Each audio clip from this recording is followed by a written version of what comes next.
the bands rocking. 6 on the mad back. Nigga coming for the bad back. 6 in the pot, nigga trying to whip it up and bring it way back. You in the club and you sitting your copper. All in the grab acting like that you got one.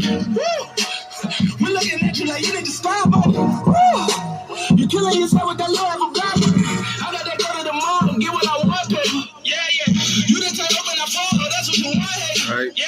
Remember back when Now I the was reason dead, for I only this is this capacitor right here knocks out the bass and the low end. It's a crossover. I built my own crossover. So I just wanted to do a little update on that. I don't know if you guys heard me in the last video, but that's what that's for. It's a little bit of a different amp though. Notice how loud it is.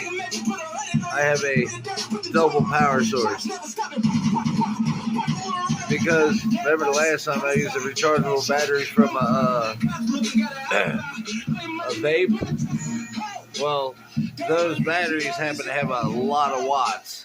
So in order to compensate for that, I had to use 2 power sources. Those are only 5 volts apiece. So this is 10 volts.